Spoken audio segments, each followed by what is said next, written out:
Hello, Internet.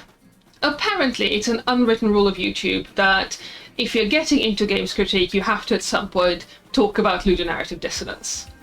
If you don't know what that very big word ludonarrative dissonance means, it's a way of conceptualizing how in some video games the story element, the narrative, and the gameplay elements, ludo is Latin for I play, don't quite pull in the same direction.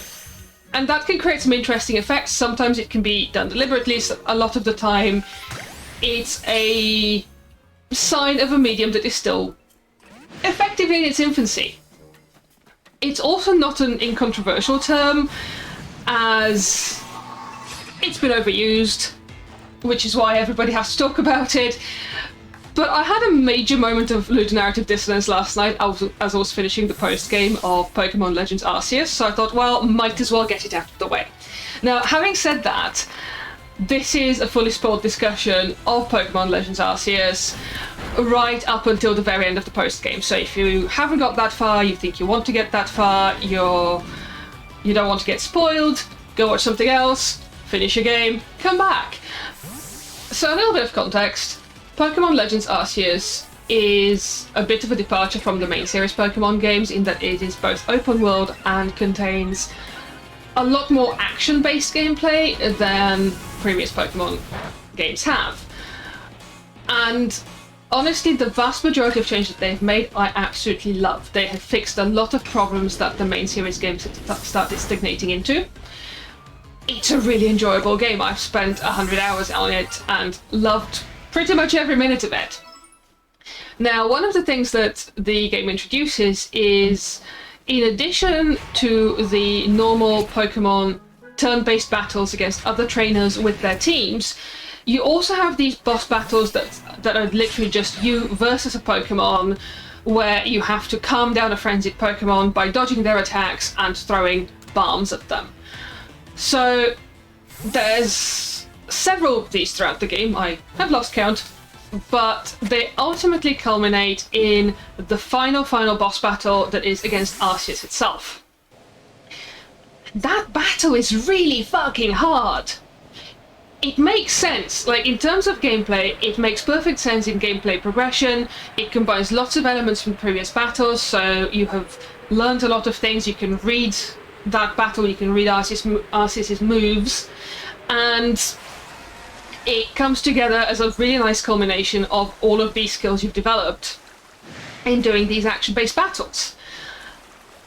It's also really fucking hard, and I spent probably a good hour and a bit on it. I had to look up YouTube tutorials, and I also made copious use of the continue battle rather than restart battle functionality, which, by the way, I do love that. I think that's a recognition on the part of the developers that if you're playing Pokemon, this is a new element. You may not like it, it may not be what draws you to Pokemon games, and they have given ways of making it more accessible, so that rather than every time you die to Arceus or to one of the frenzied Pokemon, you lose all of your progress, you can keep your progress in quarter of a health bar chunks, which is actually quite nice. But yeah, that battle is really hard. And at the end of it, Arceus is all smug at you and goes, well, you have met all of my challenges, and now I'll come and explore the world with you. And I got a bit grumpy. Because as much as it makes sense in a from a gameplay's perspective, that you progress to these increasingly difficult action battles, and eventually you fight Arceus, who is the literal Pokemon god, or a literal Pokemon god, there are several. From a narrative perspective, it made me really grumpy at Arceus, because let's have a look at the story of Pokemon Legends Arceus. So from Arceus' perspective, some blonde white guy with delusions of grandeur has decided the world needs remaking, and he wants to meet Arceus and remake the world. This is Volo. And Volo has opened up a space-time rift to drag out the Pokemon gods Palkia and Dialga and Giratina, and thereby lure Arceus back into the world. Something along those lines. That's about as coherent as he gets. So Arceus is in a bit of a pickle, and needs a bit of help to kind of deal with this nonsense and challenge to its authority. And you know what? That's fair. Like, you've been put into a shitty situation, you might want some help. Now, from the player character's point of view, you're a 12-year-old child in your pajamas, or like in t-shirts and shorts and sandals, who gets dragged out of your 12-year-old child's bedroom into the void, gets a short talking to by Arceus, who isn't even like, I need help, it's like, go find all of the Pokemon and then maybe you can see me again. And gets dropped 400 years in the past, into a village where everybody's terrified of Pokemon, and where the Pokemon Fash basically conscript you and go, work for us, or else we'll kick you out into the wilderness to starve. I'm not even joking. They do, in fact, later in the game, kick you out into the wilderness to starve. You then end up progressing the story by researching the local Pokemon and capturing them and completing various research tasks with them. Quelling and calming a number of Pokemon demigods who have got frenzied by the space-time rift. That's the guy with delusions of grandeur opened. This also helps out some of the local people, which is nice. You end up then eventually closing the space-time rift by luring out and fighting and capturing a number of serious god Pokemon, and I mean Palkia and Dialga and eventually Giratina, as well as a bunch of other legendaries. And all of this is because Arceus said, find all of the Pokemon and maybe you can talk to me again. Which, hey, you might be forgiven to think is, and maybe I'll put you back in the time and place you came from? Incidentally, that doesn't happen. So yeah, Arceus, having needed your help, never properly asked for it, put you through 1,000 trials, thrown you in the face of various Pokemon gods, and tried to kill you multiple times with meteorites and whatnot, suddenly goes, hey, let's be friends and hang out.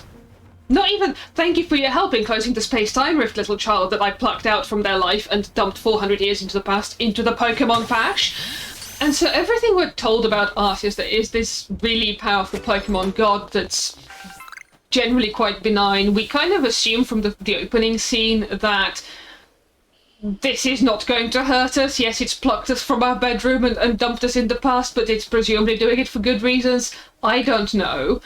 Everything that we've been told about Arceus so far is completely negated by the gameplay in that last battle, and kind of the following dialogue where Arceus is like, yeah, that was a bit of fun. Meanwhile, Giratina.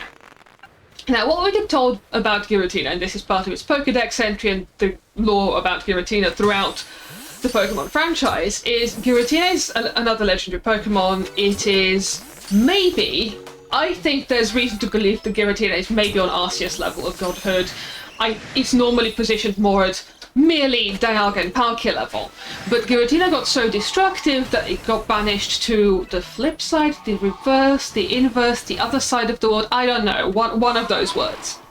Now, if we look at what happens to Giratina and Arceus, we hear about Giratina for the first time when Volo suddenly goes, ha ha ha, it was me all along, with my plan to remake the world by meeting Arceus, and by the way, here's me dragging Giratina through the space-time rift out of its void and throwing it at this 12-year-old child.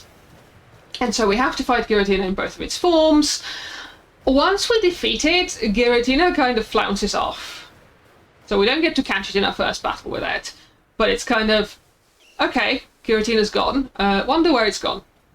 And we find out almost immediately afterwards that Giratina has gone to the coastlands and has been seen there, but only briefly, and nobody really knows where it is. So we get sent off to go and search for it. We find it.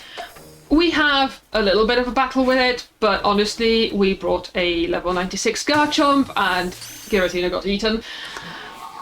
And we catch it. And Giratina's basically like, yeah, sure, I'll come and live in this Pokeball.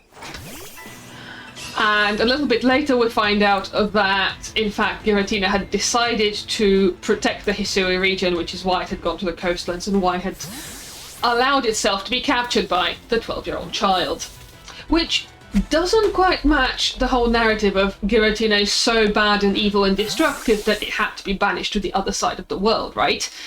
And so my conclusion to all of this is that Giratina's Pokédex entry is Arceus propaganda, right? Giratina, from everything we see in this game, both in terms of story and gameplay, is not destructive, is not evil, is basically just trying to get a little bit of peace and quiet, and when it doesn't do that, it decides to come and protect the Hisui region. I have not seen anything to suggest that Giratina is bad and evil and destructive. I have, however, seen Arceus being a complete arse to a 12-year-old child and trying to kill me multiple times. And so the story that the gameplay is telling of you get stronger at these action-type battles until the point where you can fight Arceus, and the story that the narrative is telling of this is this really benign Pokemon god who's looking out for its region and needs your help, aren't the same story. Ludonarrative Dissonance.